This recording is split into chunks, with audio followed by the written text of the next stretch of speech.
In this episode, we're going to pause and fuse the last several topics into one clean mental system, because prioritizing, collecting, and enriching data sources only works when the pieces reinforce each other instead of drifting into separate projects. Beginners often learn these ideas as isolated steps, like first pick sources, then collect, then enrich, but real SOC work is more like a loop where each decision affects the next.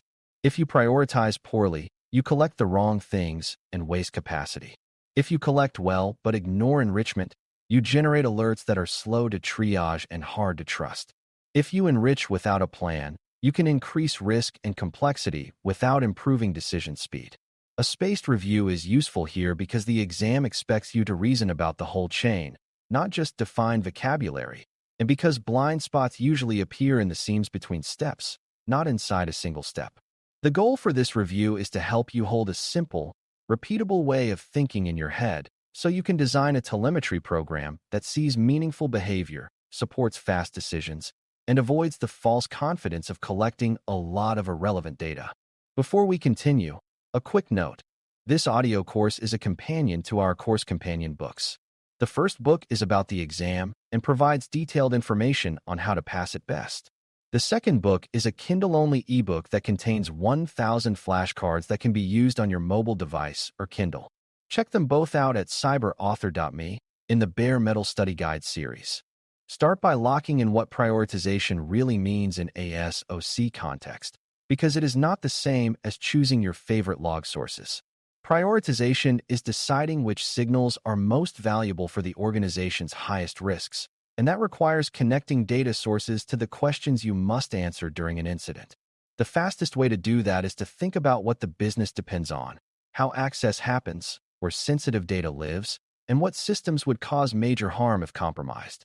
Once you identify those critical areas, you rank data sources by how directly they reveal dangerous behaviors in those areas, such as credential abuse, privilege changes, execution of suspicious code, or unusual access to sensitive repositories. You also consider signal to noise, because a source that produces lots of routine events but rarely improves decisions can drown out more valuable signals. Good prioritization is defensible, meaning you can explain why you chose a source and what risk it reduces, rather than saying you chose it because it was easy. If you remember that prioritization is a risk-based decision about evidence, you will avoid the trap of collecting volume for its own sake. Next, cement the idea that collection is a pipeline, because that single concept prevents many beginner mistakes. Collection begins at the source where events are generated, moves through capture and transport, and ends in storage and search where analysts can use it, and every stage can fail in ways that create blind spots. A pipeline must be reliable under normal conditions and under stress, such as during outages or during a surge of events caused by an incident. It must also be secure, because telemetry often contains sensitive operational information and because attackers can benefit by disabling or manipulating monitoring.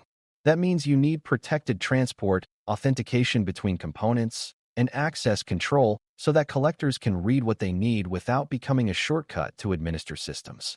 It also means you need observability of the pipeline, which is the ability to detect when a source goes silent, when delays grow, or when parsing errors rise. A pipeline you cannot monitor is a pipeline you cannot trust, and untrusted visibility is a form of blind spot because it creates false confidence. When you review collection, always ask yourself not only whether data is being sent, but whether it arrives intact, on time, and in a usable format. Now lock in the role of enrichment, because enrichment is what makes monitoring faster and more decisive rather than slower and more confusing. Enrichment adds context like identity roles, privilege status, asset criticality, ownership, and network classification, which helps an analyst interpret an event without doing a manual lookup. It also supports correlation by normalizing identifiers so that events across systems can be connected into a single story, which is critical for understanding multi-step behaviors. Without enrichment, detections tend to be blunt, relying on simple thresholds that generate noise, and investigations tend to be slow because basic facts are missing. With enrichment, detections can be more precise, such as applying stricter expectations to privileged accounts or to critical systems. and triage can be faster because the alert already includes the context needed to judge impact. Enrichment also has risks, because adding context can increase data sensitivity and can introduce errors if the mappings are wrong or stale. This is why enrichment must be governed and validated, with clear controls over who can change it and checks for missing or inconsistent tags. In a spaced review, remember that enrichment is not extra decoration. It is the mechanism that turns events into meaning. To avoid blind spots, you need a way to reason about coverage, because coverage is not the same as the number of data sources you collect. Coverage is the ability to observe important behaviors across the systems that matter with enough context to recognize and investigate those behaviors. A blind spot can be obvious, like having no visibility into authentication activity, or it can be subtle, like collecting authentication events but lacking the fields needed to distinguish normal remote access from suspicious access. Another subtle blind spot is collecting events but failing to normalize key identifiers, which makes correlation difficult and hides patterns that span systems. Blind spots also appear when pipelines are fragile, such as when a parser silently breaks after an update and the team continues to believe the data is complete. A strong way to review coverage is to think in attacker behaviors, such as access, privilege, execution, movement, and data access, and ask whether you can observe those behaviors on your critical systems. If you cannot, the gap is not just missing telemetry, it is missing evidence of a behavior category that could occur. This behavioral view keeps coverage assessment stable even as the environment changes. A simple and fast method to connect prioritization, collection, and enrichment is to start from a use case and translate it into evidence requirements. Then verify you can satisfy those requirements end to end. For any use case, identify what you must prove, such as who performed an action, what action occurred, where it occurred, when it occurred, and what changed as a result. Then identify which systems are authoritative for those facts, which tells you what sources to prioritize. Next, ensure the pipeline can deliver those events reliably and securely, which tells you what collection design choices and health checks matter. Finally, define the enrichment that makes the evidence usable, such as role mapping, asset criticality, and network classification, which tells you what context must be attached for fast triage. This method is fast because it forces you to think about outcomes rather than collecting random logs, and it is strong because it reveals where gaps are hiding. If you cannot answer a basic investigative question without calling other teams for fundamental facts, then the use case is not fully supported. That is how you detect blind spots in the seams between steps. Another key spaced review point is the difference between detection value and investigation value, because many telemetry decisions fail when they focus on only one of these. Detection value is whether a signal can reliably tell you something might be wrong, while investigation value is whether you can confirm what happened and decide what to do. Some sources are great at early detection but weak at explanation, while others are great at explanation but too heavy or too slow for early warning. A mature telemetry program tries to cover both by collecting enough for reliable detection and enough for confident investigation, especially for the highest risk use cases. This is also where tiering becomes useful, because you might keep high-value investigation data for longer or store it in a different way than routine telemetry. The danger is building a system that generates alerts that cannot be investigated, because that creates backlog and distrust, or building a system that stores deep detail but fails to detect promptly, because that turns security into a forensic exercise after damage is done. When you review, ask whether your choices support both seeing and proving, because both are necessary for effective response. This dual lens helps you prioritize sensible sources and avoid collecting data that only looks useful. Pipeline health and data quality are also part of avoiding blind spots, because incomplete or inconsistent data can silently break your ability to detect patterns. Data quality includes completeness, meaning the expected event types are arriving, and correctness, meaning the fields reflect what you think they reflect. It includes time consistency, because investigations depend on event order, and it includes normalization consistency, because correlation depends on stable identifiers. Quality issues often appear as sudden changes in alert volume, strange gaps in timelines, or an increase in parsing failures, and those should trigger pipeline investigation rather than just alert tuning.